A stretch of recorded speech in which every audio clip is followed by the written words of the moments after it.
Hello, my name is Kelly Rickert. Today I'm going to be talking to you about the theory of constraints. I want to thank you for participating in this lecture, and I hope that it benefits you and possibly your organization as well.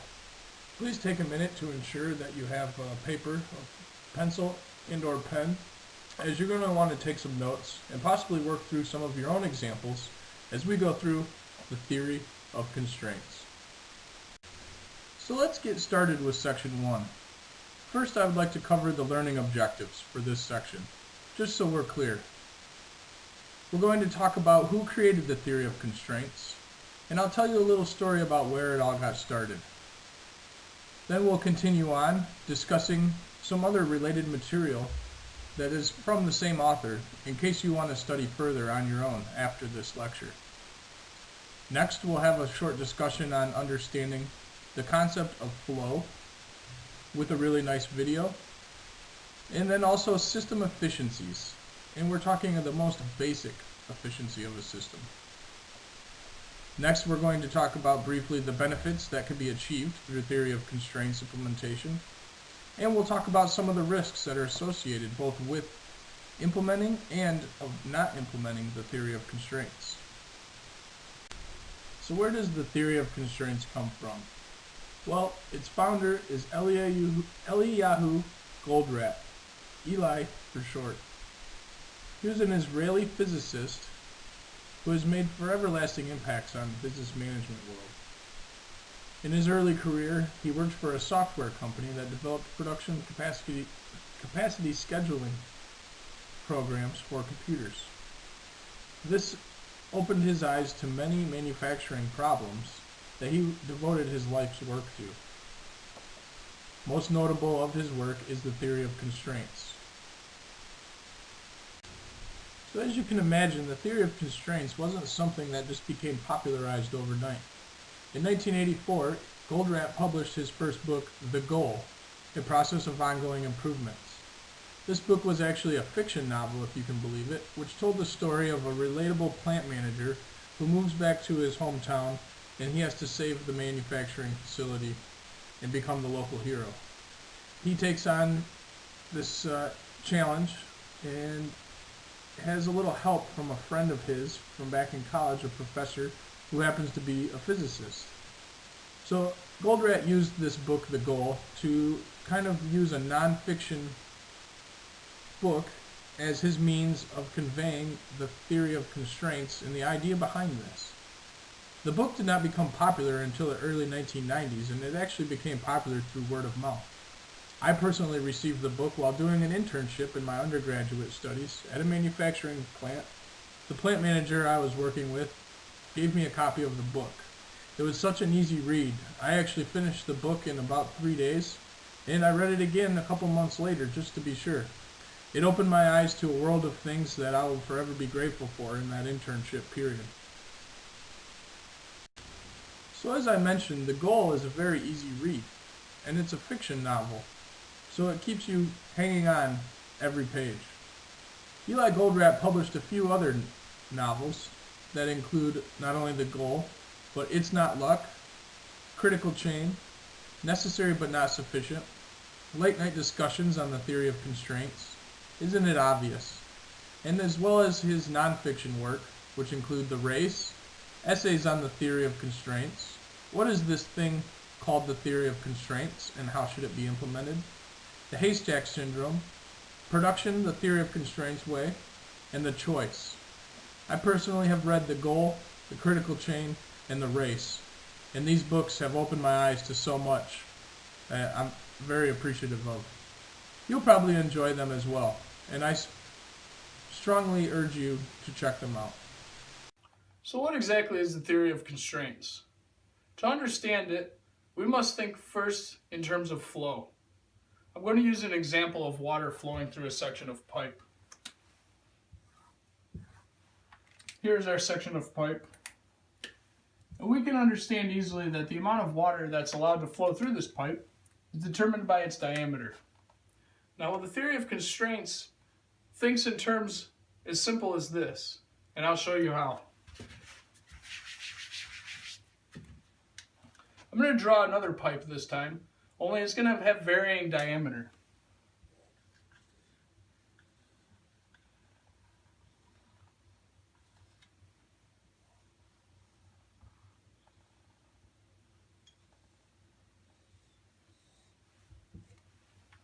Okay, here's our pipe.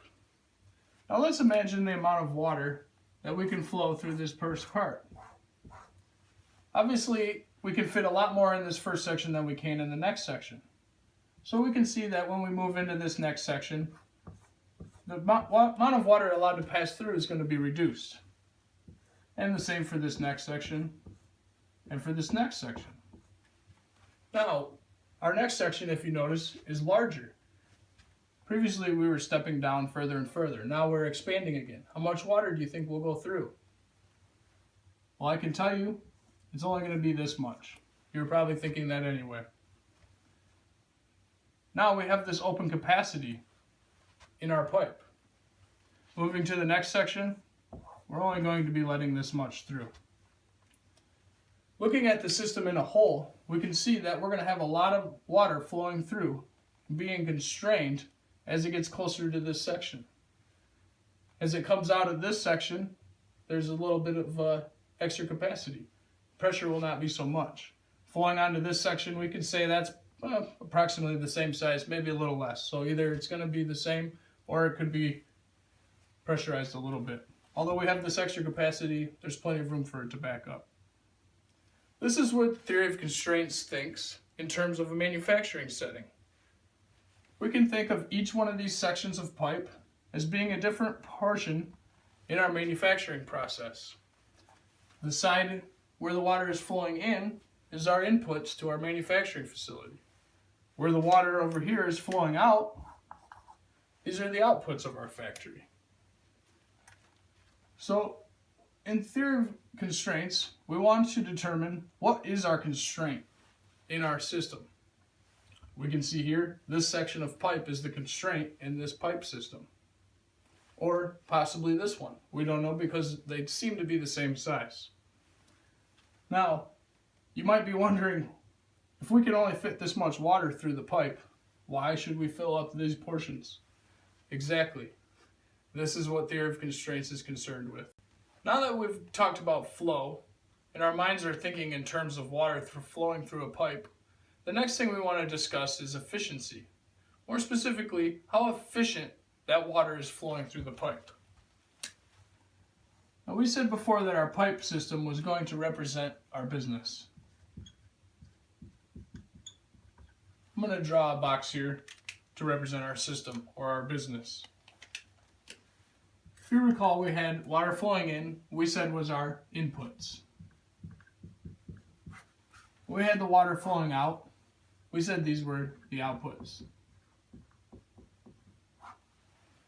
Now, what exactly are the inputs and the outputs of our system?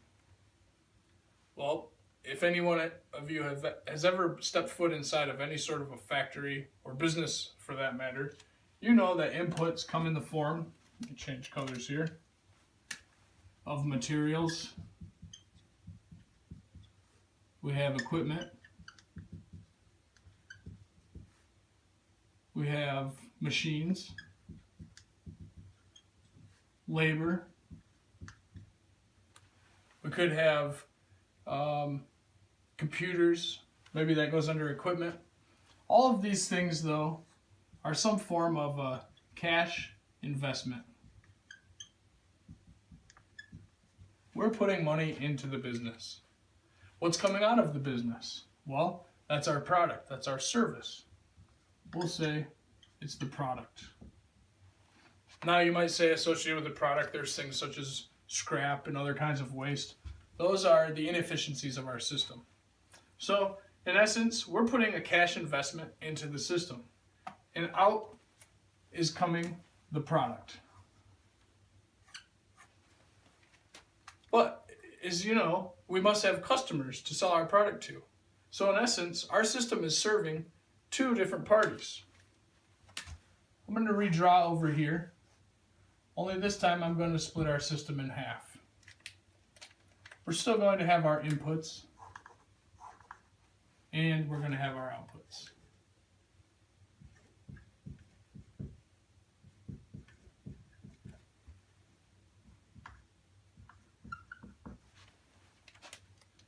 Okay, so I said the customer and us. We'll say our internal view. So, we already said for investment, from our perspective, that is the input. We're making investment. We'll say specifically cash investment. Now, what is the customer putting into the system? They are also putting in cash in the forms of payment. And in return for their payment, they want our product. What about us? We want the cash the customer paid. Now, the cash the customer paid is our water coming out of the pipe. The cash the customer is paying and the investment costs we're making together go into the system.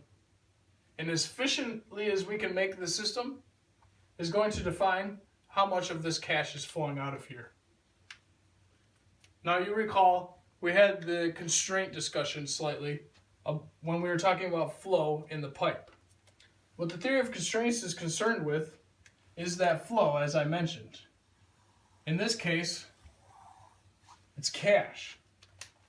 Now, this is why Eli Goldratt was able to make such a disturbance in the business management industry, because he was able to take a different view of a system, apply it to business model in such a simple way. Now, talking about this cash flow, I'd like to put an equation up here on the board. Obviously, we want to maximize this. We want to get as much money as possible. The book, The Goal, that I mentioned previously, that's what this focuses on. The goal of any company is to make the most money possible. Now, you could argue there's nonprofits, but these businesses are really just trying to still make the most money possible. Maybe they're just distributing it in a different way. So I'm going to put this equation on the board to represent our cash flow through the system. We want profits.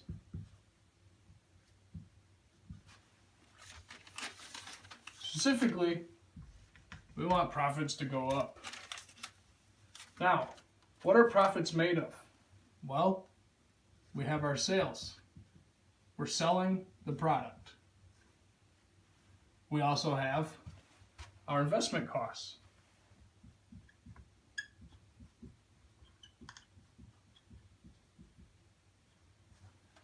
These we defined over here as our two inputs. Now, there is also a third party in this equation, and that's our operating expenses.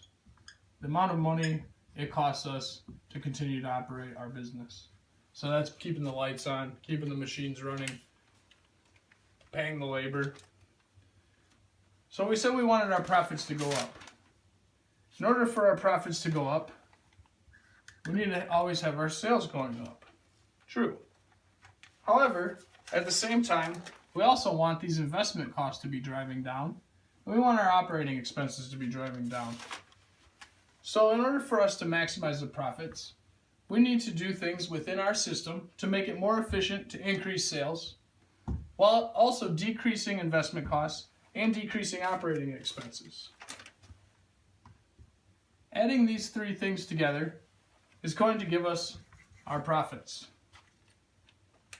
Now, of course, we know that our sales hopefully exceeds our investment costs and our operating expenses. Otherwise, we're going to have negative profits. So thinking in terms of the business as a whole, theory of constraints can help us to look at maximizing the cash flowing through our system. So what benefits should we expect from the theory of constraints? Most notably, I think, is that it enables the heuristic approach to accomplishing organizational goals. And what I mean by this is, you and your team, you're going to be experiencing and breaking some of these constraints in your organization firsthand, and it's going to be based on the efforts of yourselves. This is going to allow and inspire a go and see type leadership. which is going to create a lot of organizational culture change within your organization as more and more people have buy-in. I mentioned the heuristics provide realistic stakeholder buy-in. As I mentioned, you're going to be doing this stuff firsthand.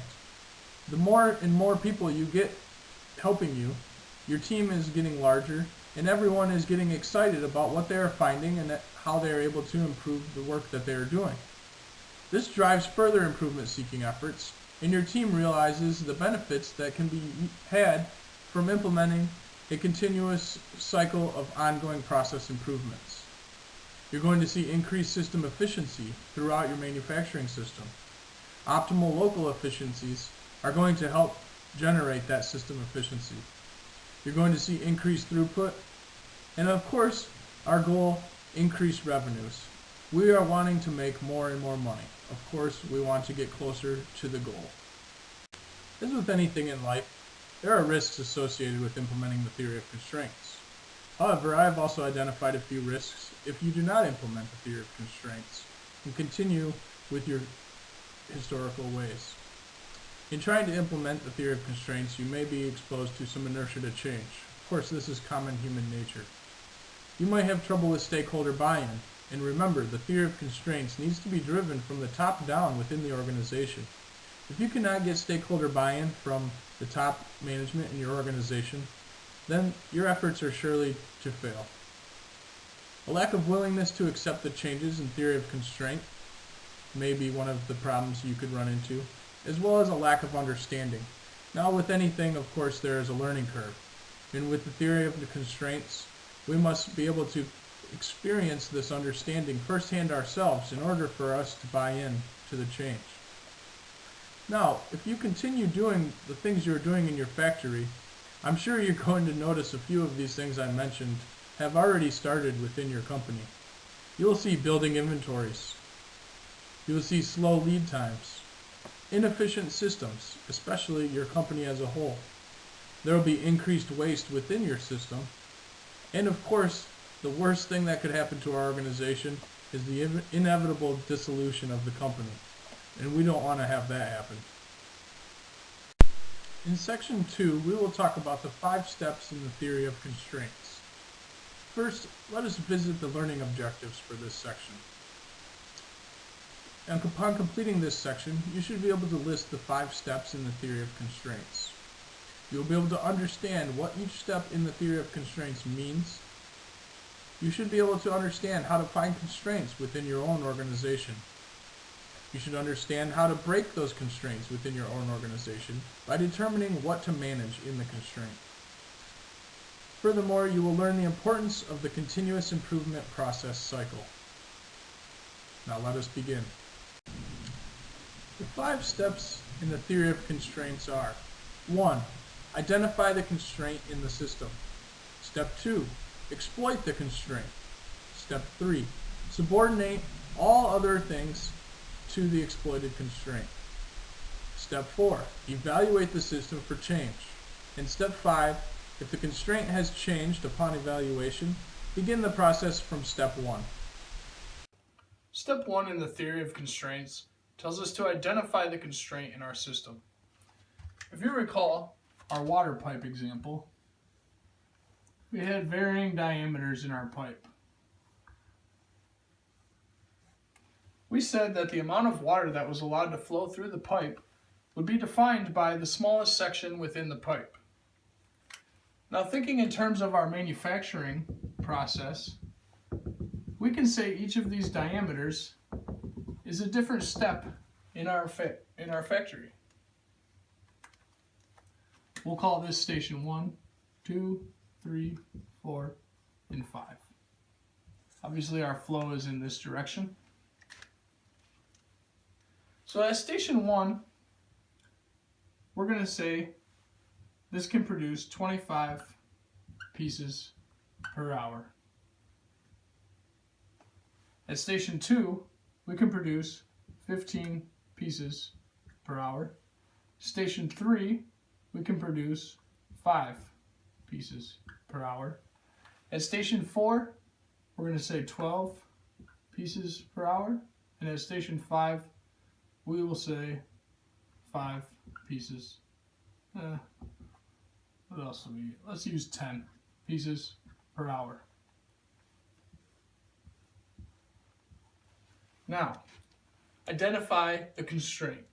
Well, let's think just like our water pipe example. The water is flowing in, and we can fit this much water in this section of the pipe.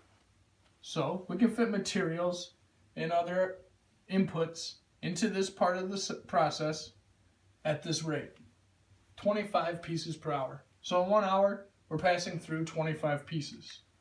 However, when we get to step 2, we're only passing 15 pieces per hour. Over here,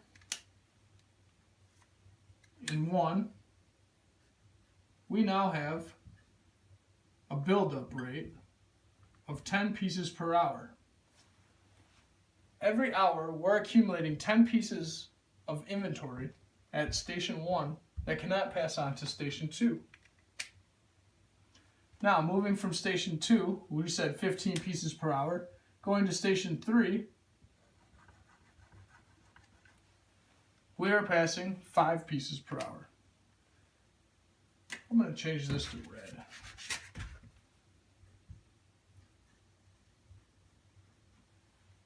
So from station 2 to station 3, we can only pass 5 pieces per hour. We're accumulating at station 2 10 pieces per hour. Now remember, at station 1, we're also accumulating 10 pieces per hour.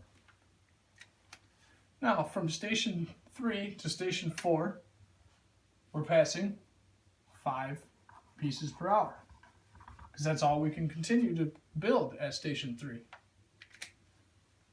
So at station 3, we're going to see, I'll use green down here since it's good, 0 pieces per hour building up.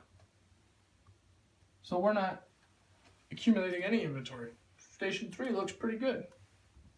Going on to station 4, we have 12 pieces per hour as a capacity, but we're only able to pass along 5 pieces per hour.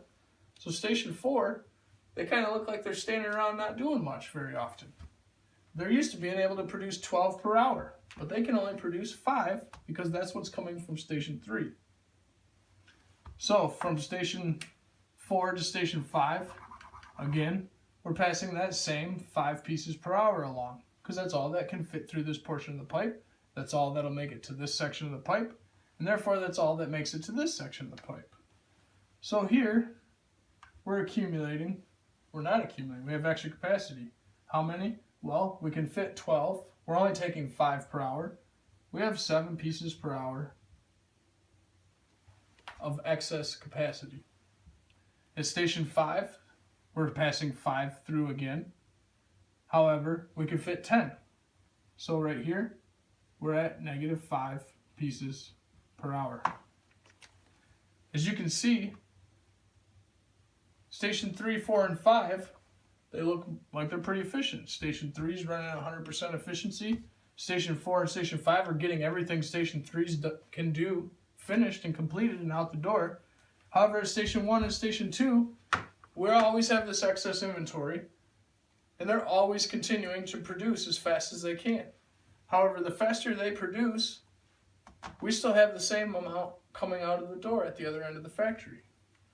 So logic would initially tell us, look at Station 1 and Station 2. However, using our flow diagram, thinking in terms of that pipe that we talked about, we can tell that Station 3 is limiting how much is allowed to go through the pipe, or how much is allowed to go through our system. Thusly, how much product is going out of the door. And when we talked about system efficiency, we talked about the cash flow. How much product is going out the door is going to determine how much cash is coming in from the customer. So we, in this example, define Station 3 as our bottleneck. The next step, step 2 in the theory of constraints, tells us to exploit the constraint. What do we mean by this? Well, in step 1, we have identified our constraint. Now we want to know, how should we manage this? Determining how to manage this is exploiting the constraint. In our previous example, which I left here on the board for us to use again, we had step 3 in our manufacturing process as our bottleneck. We said that step 1 was producing 25 pieces per hour. Step 2 was only producing 15. So from step 1 to step 2, we had an inventory buildup of 10 pieces every hour. Now those 15 pieces in step 2 being processed, we can only pass 5 of them on to step 3. So at step 2, we're also accumulating 10 pieces per hour. From step 3 to step 4, we're accumulating 0 pieces because step 3 we said was our bottleneck. Now how do we exploit this? Well, we want to ask questions like, why is step 3 only producing 5 pieces per hour? Is it a labor issue? If we add more human resources to step 3, can we get a better outcome? Meaning, will step 3 yield more than 5 pieces per hour? If so, then we should do so. Or is it a machine problem? Do we only have limited machinery and the capacity of step 3 cannot be increased by adding more resources? Those questions will have to be answered on your own in your own factory. What I want you to understand in this video is that exploiting a constraint means finding what in that constraint needs to be managed. What are the variables that you can manipulate to yield a better result? In this example, if we can increase what is coming through step 3, we might be able to pass that along to step 4 and as well as step 5. We know here that we have excess capacity of 7 pieces per hour in step 4 and 5 pieces per hour in step 5. Theoretically, we would like to get step 3 to be able to pass through 10 pieces per hour. That way we're maximizing the efficiency in step 5 also. So, back to exploiting the constraint. In step 3 of our manufacturing process, we know we have a constraint. How do we maximize the efficiency of this constraint? And if possible, can we increase the capacity? That is how we will exploit the constraint. Step 3 in the theory of constraints tells us to subordinate everything else to the constraint. In our system that we previously discussed, we had 5 steps in our manufacturing process to produce the product. Input side, output side. Step 1 we said could produce at a rate of 25 pieces per hour. Step 2, 15. Step 3, 5. Step 4, 12. Step 5, 10. Step 3 we defined as our bottleneck or our constraint within the system. We exploited our constraint and now we're in step 3 ready to subordinate all other steps in our process to the constraint. So that means we're going to tell step number 1 to only produce 5 pieces per hour. We're going to likewise tell step 2, 5 pieces per hour. Step 3, of course, we know can handle 5 pieces per hour, and we want this to run at 100% efficiency. Step 4, we're going to make 5 pieces per hour because that's all we're receiving. And same with step 5. So we're now having, if you think in terms of the pipe and the water flowing, here is our 5 pieces per hour flow rate. Of course, we're at 100% efficiency on our bottleneck process. Of course, we should know that because it is our bottleneck process. We would expect to have 100%. So we realize also that at step 3, we have short on labor. If we were to add another person, we can now get 12 pieces per hour. So one additional person was able to get us 7 additional pieces. If you recall, I'm going to make a chart here just to show our progression. So originally we had these inventories building up at 10 pieces per hour, both at stage 1 and stage 2 in our process.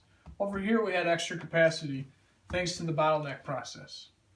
So as I mentioned, we were able to add an additional resource in step 3 by subordinating everything else to step 3. We told step 1 and step 2 only produce 5 pieces per hour. Step 4 and step 5 were already only able to produce 5 pieces per hour.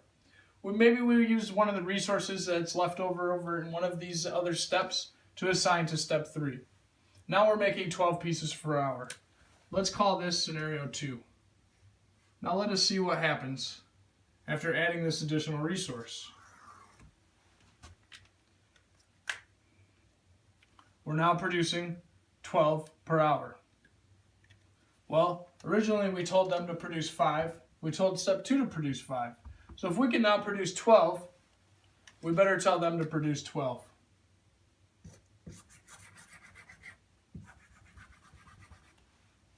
And just to give visual effect, I'm going to redraw the diameter of our pipe. So the same size as over here, we're producing 12. We're now going to make that section of the pipe the same size. So far in the theory of constraint steps, we've covered step 1, to identify the constraint.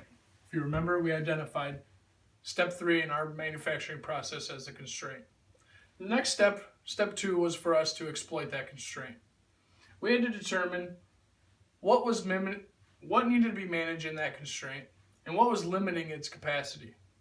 We did so, and at the same time, we subordinated all the other steps to that constraint. We told step 1 to reduce what it was producing. Also with step 2. In step 4 and step 5, we were already only producing what step 3 could feed to us. We were then able to assign a new resource to step 3, and we said it increased the capacity from 5 pieces per hour, and we're now to 12 pieces per hour, an increase of 7 pieces.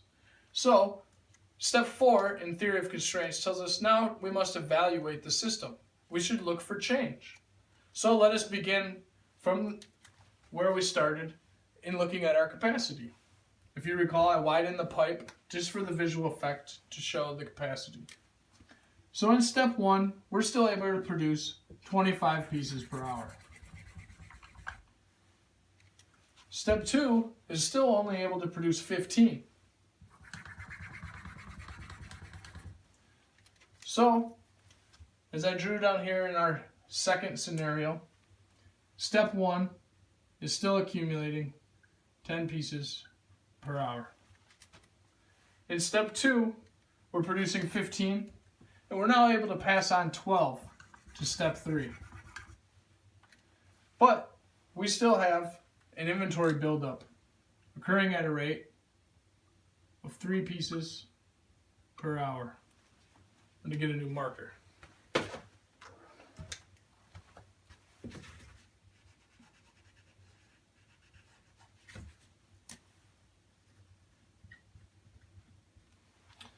In step 3, we're producing 12 pieces per hour, passing all 12 of those on to step 4, which similarly has a rate of 12 pieces per hour. Therefore, we see 0 pieces accumulating in step 3. Now, from step 3 to step 5, we're able to pass on 10 pieces per hour, because that's the rate of step 5. So that means over here, we are now accumulating 2 pieces every hour. Step 10 pieces per hour at step 5 is now our constraint, it seems. This is what we were in search of. Stage 1 and stage 2 in our process are still accumulating inventories. So of course, those are still looking bad. In step 3, we can see we're accumulating 0 pieces per hour, just like we were in the previous example when we were at 5 pieces per hour. So we could mistakenly think maybe step 3 is still a constraint. However, we look down here now to step 4, we have inventory buildup. This tells us that there is a new constraint. In step 5, we notice 10 pieces per hour is now the slowest portion of our manufacturing process. Our constraint has indeed changed. During evaluating the constraint system, this is what we want to look for. If we were able to increase the efficiencies at step 3, and step 3 is no longer the constraint, then we have successfully broken the constraint. Step 5 in the theory of constraints tells us that if the constraint has changed after we've reevaluated the system, then go back to step 1. This completes the first loop in the continuous improvement process cycle. So, if you recall our example, we tried to draw our manufacturing assembly process in regards to flowing similar to the water pipe example. So we have come across two different scenarios. Scenario one was our original system, and we exploited step 3 in our manufacturing process as the constraint. Once we exploited this constraint, we were able to eliminate it or break it, and we have now recently defined step 5 is the new constraint. So, following step 5 of the theory of constraints, we will now go back to step 1. We must define the constraint. Well, after evaluation, we can say step 5 is now our constraint. So, we're going to exploit that constraint. In the same way that we did step 3, we're going to tell step 4, only produce 10 pieces per hour. Step 3, only produce 10 pieces per hour. Step 2, only produce 10 pieces per hour. Step 1, only produce 10 pieces per hour. We now have a nice smooth flow that is constrained by step 5 at 10 pieces per hour. So we found, similar to step 3, we're able to add another resource. So I will change the diameter for the visual effect. We added a new machine, as well as another worker to run that machine. We were able to increase the capacity at step 5 from 10 pieces per hour to now 25 pieces per hour. So, let me draw one more row for our new case study. And we now say that we can produce 25 per hour. I guess I should get rid of this so we can go through the steps again. We have now identified step 5 as our new constraint. We've exploited that constraint, and we've been able to increase its capacity to 25 pieces per hour. Now we must evaluate the system, step 4. In step 1, we're able to still produce 25 pieces per hour. However, we can only pass on 15 of those to step 3. So, in step 1, we still have inventory building up at 10 pieces per hour. Going from stage 2 to stage 3 in our process, we're able to pass along 12 pieces per hour that can be produced at stage 3. So, in stage 2, we still have 3 pieces per hour accumulating in WIP, work in progress. This form of inventory is a huge cost, and we want to eliminate it as much as possible. So through the theory of constraints, we continue. 0 pieces per hour are accumulating in stage 3. In stage 4, we're able to pass along all 12 of those from stage 3. So we already defined here 0 pieces per hour. Now from step 4 to step 5, we can only pass along the 12 pieces that we've created. However, we have this additional capacity of up to 25 pieces per hour. So, green. In step 4, we're accumulating 0 pieces per hour. Step 5 used to be our bottleneck. It's not our bottleneck anymore. All 12 pieces that are coming through are being processed. We got 0 pieces per hour here. So where then is our bottleneck?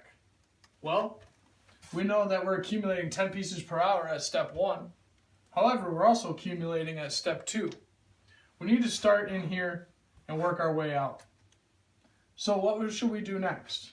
Well, we know step 3 and step 4 are able to produce 12 pieces per hour. That's the most constricted portion of our pipe. But which one do we go after?